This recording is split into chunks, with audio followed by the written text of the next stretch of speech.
All right, I am here with Jeremy Pope, the Pope of Loans. Hey, Jeremy.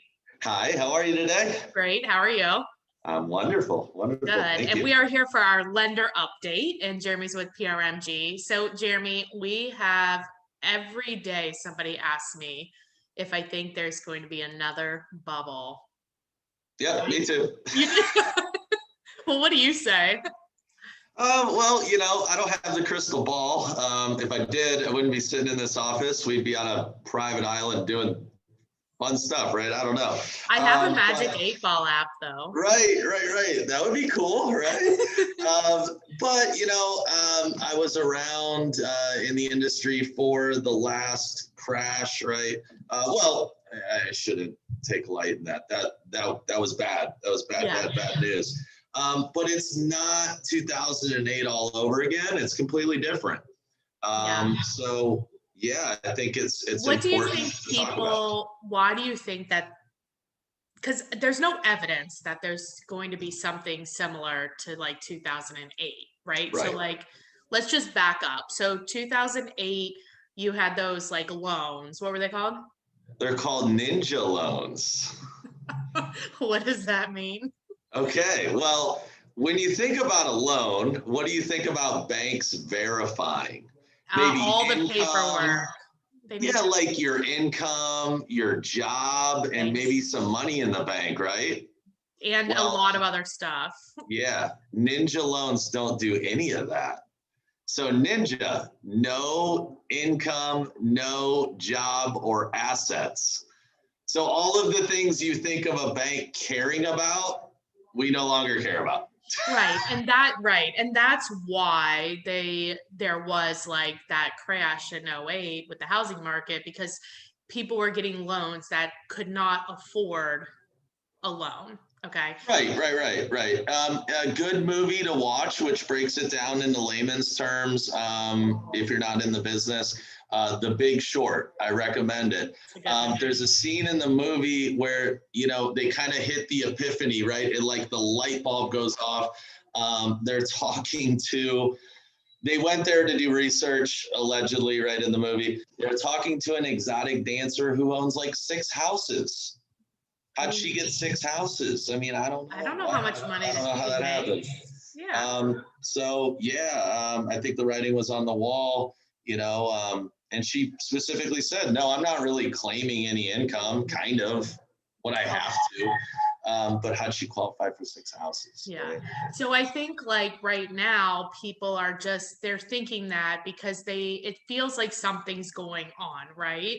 And it's like, okay, housing prices are going up. There's more buyers than sellers. Mm-hmm. So like at some point it feels like it's going to have to what? Yeah, a little bit, right?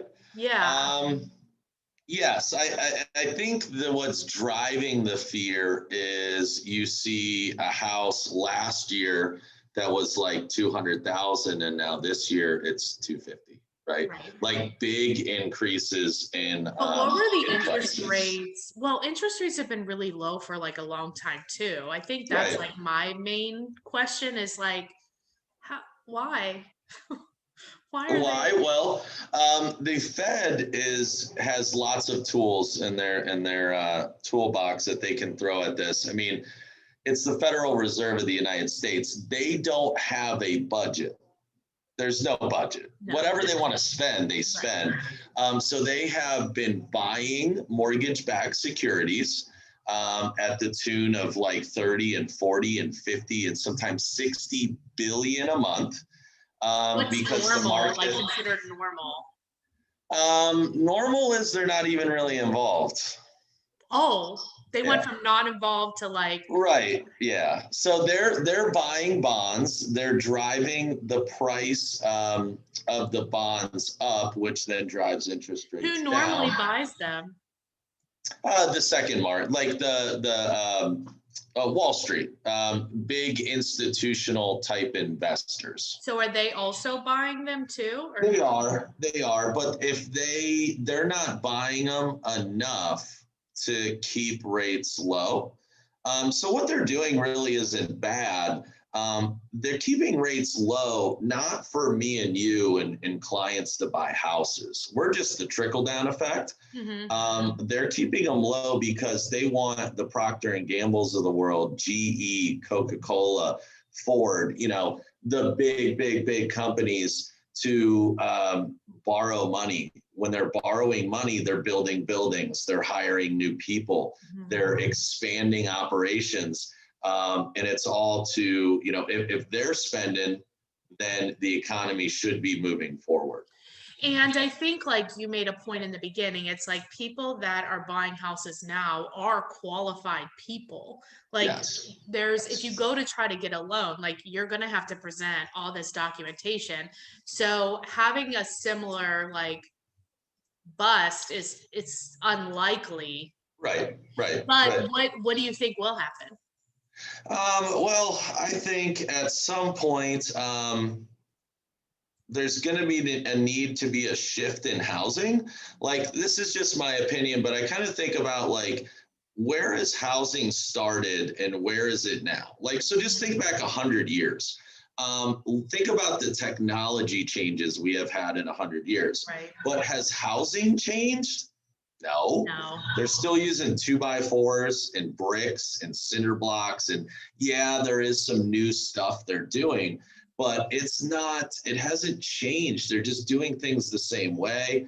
And builders. Those 3D printers, the big ones, can now Cool. do houses. Yes. And I think they've done it. Uh-huh. I think that's interesting you brought that up. They in the southwest part of the United States, I think they're going to do really well right now. The problem I think with our area is they're like, the ones I've seen are concrete. So they just don't like fit in here. So if they could figure out a way to make it look a little more visually appealing and kind of fit in a little, I think the sky's the limit. It would solve the affordable housing crisis but we would need more land. I think even China did a skyscraper with one. Really? Wow. Yes. I'm going to check that out. You know what, though? This plays perfectly into where our culture is kind of headed. I think, the people that are buying majority of homes right now, or the first-time home buyers are an average age of 32 years old. They don't really, they're starting families later. They want smaller spaces. They want more manageable spaces, and they want to enjoy. They want to spend their money on experiences, lots of traveling. So this idea, and they're used to sharing too. Right.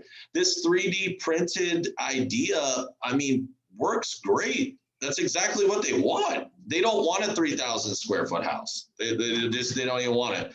No. One of my coworkers is having, there's a home being built next door to him. And he told me this just yesterday, so the timing is perfect. They are not building the walls or anything. The whole house is being poured with concrete. They're not even using lumber because the prices of lumber are so high. It's actually cheaper to create the whole house out of concrete. Man, I'm just thinking, like, are you going to be able to talk on the phone? You get cell reception. Right. But that just goes to show you, like, I think if I asked you, like, what's going to be more expensive? Hands down, I think 99 out of 100 people say concrete's way more expensive than lumber. Yeah. Not today. So it's very interesting. It is interesting. Okay, so we're saying that we don't see any indicators that there's going to be something similar to like 2008, 9, 10. I don't think so. But we think that there will be something involved with technology and to increase the supply of houses. Yes. And that will be interesting. Right. I would like to see, this is another idea that I don't know if this is out there. This is something maybe, one of our viewers could look into. It'd be pretty neat. There's so many plastic bottles in circulation. Like, Yeah. can't we make 2x4s out of recycled plastic? I don't know. I was thinking about plastic too. Like there has to be, you can make like art and stuff and how Right. like I don't know if how sturdy it is or whatever, but I feel like Sure, sure. some plastic is really thick. It is. It is. I would think you can make a 2x4 out of plastic, but I don't. I'm not an engineer, but Anyway, you'll loan any on it engineers is out there, basically help what us you're saying. Yeah, out. that's funny. I think it's interesting, and I'd be interested to hear like how do you kind of calm down some of your clients that are freaking out? Like, am I overpaying for this house? I think the signs point towards, this market just continuing in this fashion. So the people last year that were saying this, kind of, they got over it in a Mhm. way. They bit the bullet. They got into a house and they're I mean, look at the position they're in this year, right? Yeah, So they may have overpaid last year, but now they are so happy they did because this train, I don't see it stopping because I mean, I don't know the exact time frame, but I mean, I feel like from 2008, 2014 or so 6, 7 years in there, builders just weren't building houses. So we have our population's getting is increasing. mhm, They stopped building for 6 or 7 years. I mhm. mean, it's kind of natural that we're in this boat. I Yeah, mean, the fact that anybody's really surprised is kind of shocking. And then you have low mortgage rates, which are bringing more buyers to the market. mhm.